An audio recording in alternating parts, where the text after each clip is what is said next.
కాశీ విశ్వనాథ భక్తి వృక్ష. కంబలాశ్వతరేశ్వర్, వారాణసి. స్కందపురాణంలోని కాశీఖండం ప్రకారం మహాదేవుడు కాశీలో ఉన్న దివ్యలింగాలు మరియు తీర్థాల వైభవాన్ని వర్ణిస్తున్నప్పుడు పార్వతీమాత, ఓ శంకర, దయచేసి అశ్వతరనాగు గొప్పతనాన్ని మరియు దాని సాధన రహస్యాన్ని నాకు చెప్పండి అని అడిగిన మీదట మహాదేవుడు ఇలా వర్ణించసాగాడు. నాగరాజు కంబల్ మరియు అతని ప్రియమైన సోదరుడు అశ్వతర్ గొప్ప భక్తులు మరియు సంగీతకారులు. వారిద్దరూ బ్రహ్మలోకంలో పాటలు పాడటం ద్వారా బ్రహ్మను సంతోషపెట్టారు.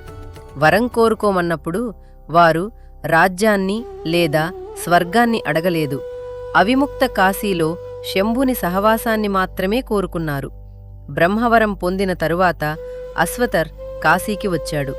అక్కడ కఠినమైన తపస్సు, పంచాగ్ని ధ్యానం, భూమిసాయనం చేసి మధురమైన స్వరంతో శివుడిపై నిరంతరం పాడాడు. మొత్తం సృష్టి అతని శబ్దంతో ప్రతిధ్వనించింది. అతని భక్తికి సంతోషించి మహాదేవుడు స్వయంగా ప్రకటమవ్వగా, నా నామంతో పూజించబడే ఈ లింగం విషాన్ని నాశనం చేసేదిగా ఉండాలని మరియు నా గొంతు ఎల్లప్పుడూ శివభజనలో మునిగి ఉండాలని అశ్వతరుడు మహేశ్వరుణ్ణి ప్రార్థించాడు. కంబలాశ్వతరేశ్వర తీర్థం తత్ర సర్వ విషాపహం తత్ర స్నాతో భవేన్మర్యో గీత విద్యా విశారదః. ఈ తీర్థంలో స్నానం చేసి కంబలాశ్వతరేశ్వర్లను పూజించడం ద్వారా అన్ని రకాల స్థావర జంగమాలు, అంటే స్థిరమైన మరియు కదిలేవి, పాములు, తేళ్లు మొదలైనవి మరియు కృత్రిమమైన విషాల ప్రభావం తొలగిపోతాయి. ఈ మహాదేవ రూపం ఒక అమోఘమైన విషహంతకుడు.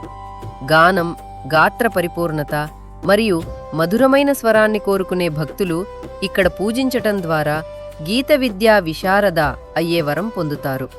కంబల్ మరియు అశ్వతర తీర్థాల మధ్య స్నానం చేయటం గయలో 100 స్నానాల కంటే ఎక్కువ పుణ్యఫలప్రాప్తిని ఇస్తుంది. స్నాత్వా మౌనేన చాగత్య మణికర్ణిష్మార్చయేత్ కంబాలాశ్వత్రౌ నత్వా వాసుకీశం ప్రణమ్యచ. మణికర్ణికలో మౌనంగా స్నానం చెయ్యాలి. మణికర్ణికేశ్వరుణ్ణి పూజించాలి. ఆ తర్వాత కంబాలాశ్వతేశ్వర్లకు మరియు వాసుకీశ్వర మహాదేవుడికి నమస్కరించండి.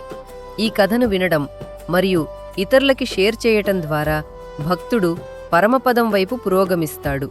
కాశీ యొక్క ఈ అమూల్యమైన వారసత్వాన్ని మీ ప్రియమైన వారితో పంచుకోండి.